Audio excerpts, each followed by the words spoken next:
नमस्कार। चलिए आज समय में थोड़ा पीछे चलते हैं और जानते हैं प्राचीन भारत के कुछ सबसे शक्तिशाली साम्राज्यों और राज्यों के बारे में। तो सवाल ये उठता है कि हम ये सब जानते कैसे हैं? मतलब 1500 साल पहले के राजा महाराजा वो असल में कैसे थे? क्या ये सब सिर्फ कहानियां हैं या फिर हमारे पास कोई कोई ठोस सबूत है ये जानने का कि वो कौन थे और उन्होंने आखिर क्या-क्या किया? जवाब अक्सर किताबों में नहीं बल्कि पत्थर में खुदा हुआ मिलता है। जी हाँ, खास तरह के शिलालेख जो हमें सीधे उस जमाने की एक झलक देते हैं। इन्हें कहते थे प्रशस्ति। ये एक संस्कृत शब्द है जिसका मतलब होता है प्रशंसा में। असल में ये दरबारी कवियों द्वारा अपने राजाओं की तारीफ में लिखे गए लेख होते थे, जिसमें उनकी जीत और उनकी महानता का जश्न मनाया जाता था। और ये सिर्फ कोरी तारीफ नहीं होती थी, ये इतिहास के बहुत ही दमदार रिकॉर्ड्स थे। तो चलिए कहानी के पहले नायक से मिलते हैं, गुप्त सम्राट समुद्रगुप्त।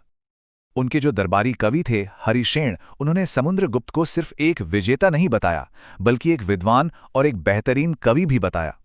इससे हमें पता चलता है कि उस जमाने में एक आदर्श राजा कैसा होता था, जिसमें ताकत भी हो और बुद्धि भी, दोनों का एक जबरदस्त कॉम्बिनेशन। और ये सिर्फ कवि की बातें नहीं थीं, हमारे पास इसका पक्का सबूत भी है।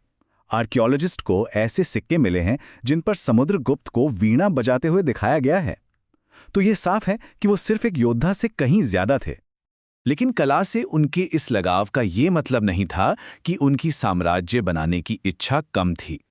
समुद्रगुप्त के पास अपने साम्राज्य को फैलाने के लिए एक बहुत ही साफ 4 हिस्सों वाली रणनीति थी। देखिए ये रणनीति कितनी दिलचस्प थी।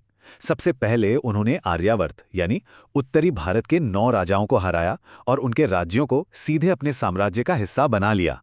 ठीक है, ये तो हो गया पहला कदम। फिर वो दक्षिण की ओर बढ़े और वहां के 12 शासकों को भी हराया। लेकिन यहां एक ट्विस्ट है।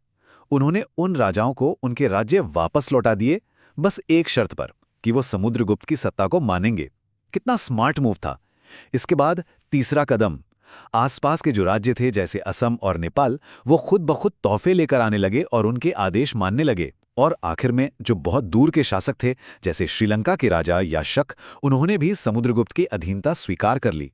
मतलब एक बहुत ही सोची समझी मल्टी लेयर्ड स्ट्रैटेजी थी ये। चलिए अब कहानी के अगले हिस्से पर चलते हैं, जहां 2 बहुत शक्तिशाली राजाओं के बीच एक बड़ी टक्कर होती है।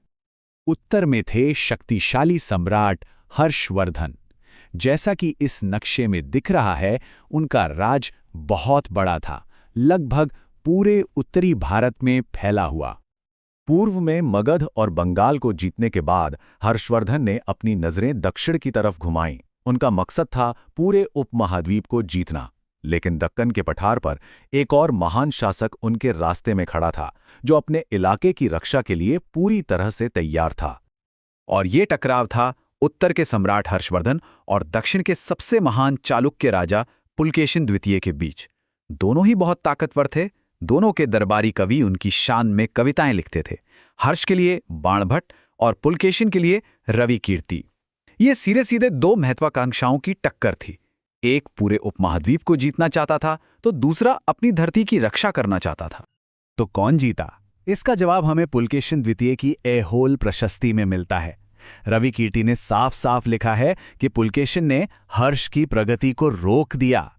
ये दक्षिण के लिए एक बहुत बड़ी जीत थी, जिससे यह साबित हो गया कि दक्कन की ताकत को कम नहीं आंका जा सकता। लेकिन राजा और उनकी लड़ाइयां तो कहानी का सिर्फ एक हिस्सा हैं।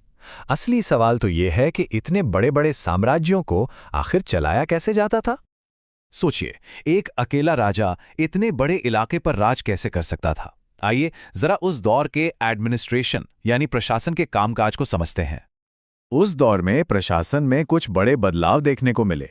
कुछ जरूरी पद अब वंशानुगत हो गए थे, मतलब पिता के बाद बेटे को मिलते थे। कई बार तो एक ही आदमी कई बड़े पद संभालता था, जैसे कि वो सेनापति भी है और विदेश मंत्री भी। और हाँ, स्थानीय स्तर पर शहर के बड़े बैंकर या व्यापारियों जैसे पावरफुल लोगों का प्रशासन में काफी दबदबा होता था। अब बात करते हैं पावर के एक और जरूरी पहलू की, मिलिट्री ऑर्गेनाइजेशन।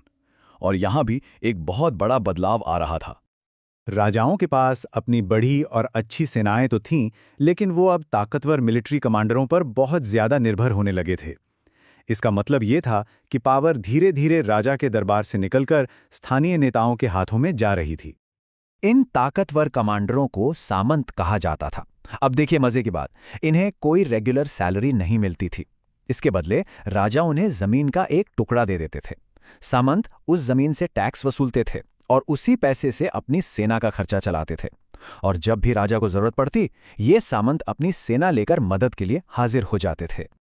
अब अगर हम दक्षिण की तरफ देखें, जैसे पल्लवों के राज्यों में, तो वहां पावर को एक बहुत ही अलग तरीके से ऑर्गेनाइज किया गया था। वहां शक्तिशाली स्थानीय सभाएं होती थीं। ये सिस्टम भी काफी ऑर्गेनाइज था। यहां 3 तरह की सभाएं मुख्य थीं।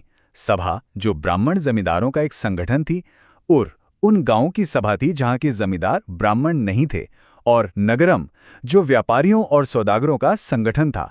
ये सभी सभाएं अपने अपने इलाकों का कामकाज संभालती थीं। तो ये सब हमें एक बहुत ही दिलचस्प सवाल पर लाके खड़ा कर देता है। आखिर असली ताकत किसके पास थी? क्या वो सिंहासन पर बैठे राजा के पास थी, या फिर उन सामंतों के हाथों में जो सेना और जमीन को कंट्रोल करते थे, और जैसे ही कोई राजा कमजोर पड़ता वो आजाद होने की कोशिश करने लगते? आखिर में समुद्रगुप्त, हर्षवर्धन और पुलकेशिन जैसे राजाओं की जो विरासत है, वो सिर्फ उनकी जीती हुई लड़ाइयों तक ही सीमित नहीं है। उनकी असली विरासत उन प्रशासनिक और सैन्य सिस्टम्स में है जो उन्होंने बनाए।